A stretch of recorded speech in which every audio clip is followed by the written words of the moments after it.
Welcome back to Base Camp, WNC. It's the first week of July.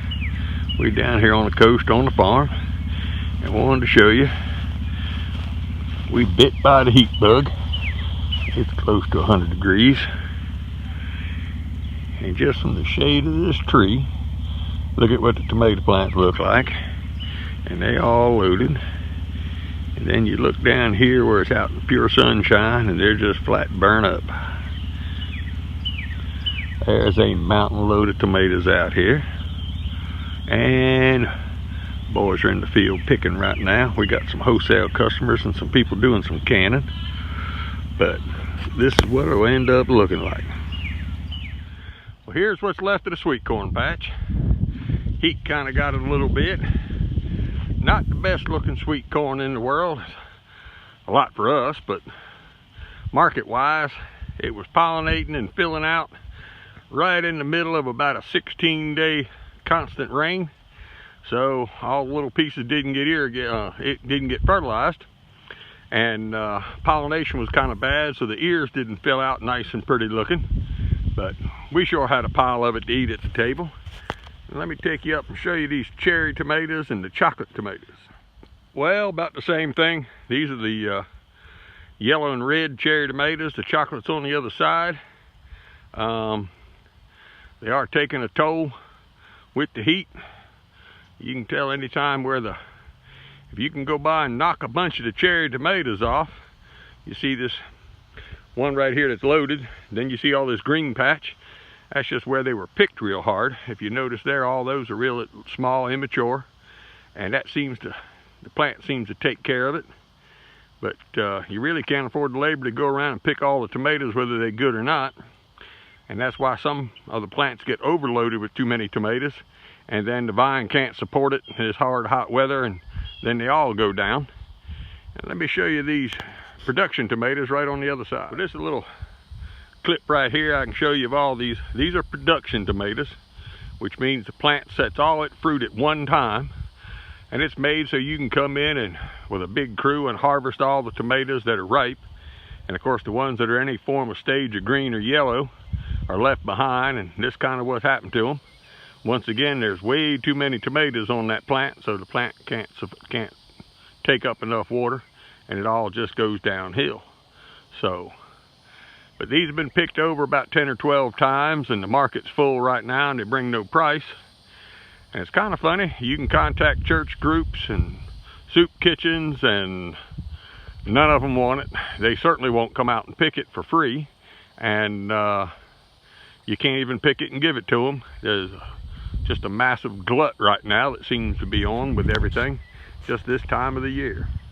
Well, here's one of the crops that do real good in the summertime here, especially on the coast of South Carolina.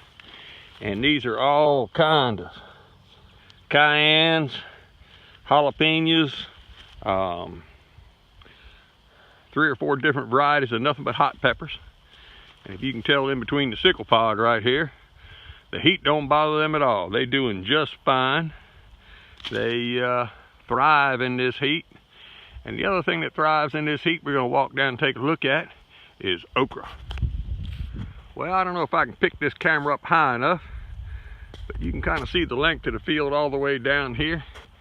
And there's like 250,000 okra plants we set out right here. Go back in one of my earlier videos, you can watch us sowing these things. They were seeded 2 seeds for every hole, and as you can tell, here's everything that's been cut off. Everything else, it's still setting fruit. These things right now, these plants are ranging about 5 foot tall, getting close to 6 foot tall. And here about the middle of August, they will be 7, 8 foot tall, too high to harvest. And I'll tell you the secret to them: you set your tractor and bush hog up, mow this thing off about 18 inches high. You don't want to cut them with cutters, you just want to mow them and shred them up. And in about 3 weeks, it'll start setting fruit again. You'll be picking okra till frost. Don't have to replant them, don't have to do anything with them, and they'll come back on their own. And that thing there is like tobacco and a couple other crops. It just flat loves this heat. The hotter it gets, the drier it is, the better them things grow. And another thing here that kind of surprised you right alongside it, in all this heat and everything else, man, look at these eggplants. Everywhere you look, all the plants look good. Eggplants look good. We've been selling the fool out of them. They do real good in this heat. You can tell looking at the plants. Been beat up a little bit by harvesting and picking, and watermelon vines crawling in the middle of it. But that whole row of eggplants are doing just fine in this heat. They don't seem to have a problem with them at all.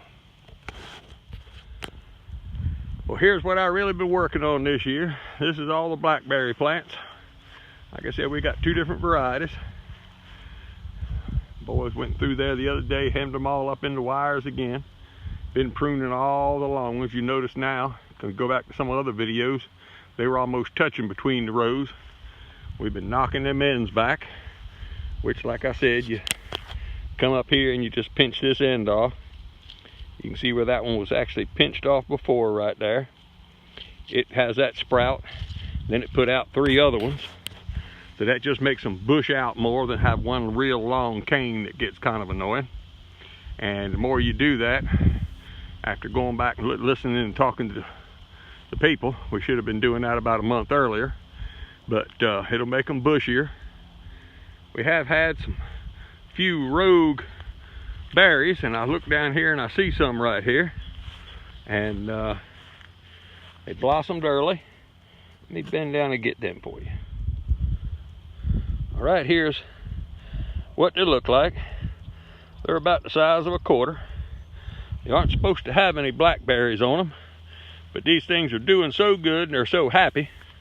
I mean, if you look down there, they're forming up here. We got great big old blackberries on this plant. And like I said, go to Arkansas University / Blackberry School, and there's 20-some episodes on YouTube. It's on YouTube now, not, well, it's probably on the web too, but YouTube, Arkansas University / blackberryschool.gov. It'll come up. There's 26 episodes from choosing the variety, planting in your area, wire trellises, mulch with plastic, without, drip irrigation, all the fertilizer requirements, everything you need to know to grow blackberries. That's kind of what we're following, and so far it is looking really good. They do an excellent job.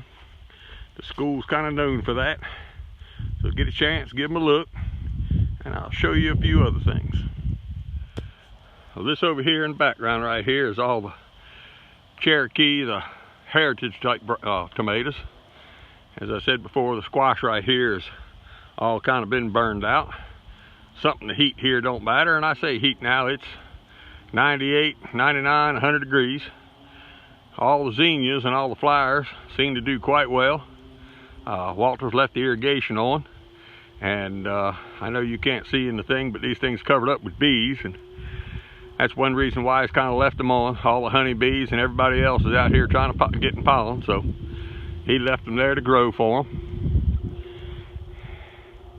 All the cucumbers are pretty much burnt up in the heat and everything else, so might ride down, take a look at this other patch of corn and see what it looks like in the melons. Well, here's one of the small cantaloupe patches, and as you can see, it's kind of funny. There's enough green and enough vine you can keep watered, and even though they're loaded up with cantaloupes, I guess the mass of the vine outweighs what the cantaloupe's equal to, and we don't have a whole lot of them. Like I said, it's strictly to sell on the market right here, so they're not overly loaded, and we do keep them picked hard, got them picked clean pretty hard anyhow, and we did tend to be able to keep them going in the heat. The watermelons kind of go down pretty quick, but same thing, we don't grow a pile of them. It's kind of hard to compete with all the big boys around here growing them. And this was the field that you remember seeing in all the broccoli, cauliflower, everything from there all the way up to the potting sheds. Got all it cleaned up, irrigation pulled out, and put a cover crop on it from now. That'll be strawberries next year. So that thing will stay, and might see if we can mow some of that millet down and let it just keep coming back and turn the irrigation on a couple times and see if we can't get some kind of organics back in the soil. But we are here on the coast. It is pretty sandy soil, and it does get burned up in the heat pretty good, so we do whatever we can, try to add a little bit more to the soil, but it's tough down here in the heat. First full week of July, and the blueberries are in production. And when they planted these things about 8 years ago, had a bunch of people out helping, of course, and everybody means good, but they kind of mixed the varieties up. So you look over here, and some of the blueberry plants are just about done, and some of them here are loaded up as hard and hot and heavy as they can get. And we picking, and the U-pickers sold a couple 100 gallons of them today here at the U-picket operation, and they sell them as hard and fast as they can pick them and get them shipped out. So blueberries are a good crop. Varieties, timing, spacing, as you can tell here, we went over this before, but came back and put new irrigation in. We found out the last time they had this low flow hose with some little plug-in nozzles at the ground, and they got clogged up with some algae and they weren't getting any water. So at least now you can turn the irrigation on and walk up and down the row, and you can see which one's got irrigation water coming out and which one doesn't. You can clean it. And over here in the shed is some of his Mary melons. He started growing 2 years ago. It's about like a honeydew melon, except this one's actually got yellow meat inside. And all the melons and everything, of course, do better. Not necessarily sitting in the heat, but they can't be put in the cooler. So they sit here for a day or two. You can go through and find out which ones have soft spots, and you can get rid of them. And but there's a pile of them up here. We'll walk up and take a look at these other flyers right quick. Well, here's another patch of flyers for the girls, and they do sell a bunch of them at the market. They have had a bunch of people come out picking flyers for some girls for weddings and whatnot. All the girls come out, and the bridal people come out and pick flyers and make their bouquets up. But this is the last planting of production tomatoes, and the irrigation water's still on, but they're loaded down so hard, hot and heavy, they can't keep up. The plants are going down. So we got about 2 more weeks of tomato picking. I think we'll be kind of done with the season. This is all Roma tomatoes right here in front of me, and they certainly don't take the heat. But there's a pile of tomato sauce right there on that row. But like usual, got any questions, email me, leave me a comment, tell your friends about it, share it. We're over 100, and we kind of stagnant at 100 and a couple, so we're working on it. Oh, I just noticed something right here. Once again, you just look at the shade. This is a row of Roma tomatoes, and look at the shade that just that little bit of shade from the flyers, and the plants do right good right there and right there, right there. Once the flyers die out, so have the tomatoes. But like I said, share it, like it, leave me a comment. Any questions, let me know. This is what we do. It's Carolina Homestead Planter. We build, we do everything else. Talking to Walter, we're going to take this one great big tunnel greenhouse here and put a metal roof on it, maybe a concrete floor, and he's going to use it for storage and a classroom for the kids, and end up with a building out of it one day. So we're going to put metal on that thing. That'll be a project coming up here before long, and we'll take you along for that ride as well. If you like it, share it, let me know. Thank you.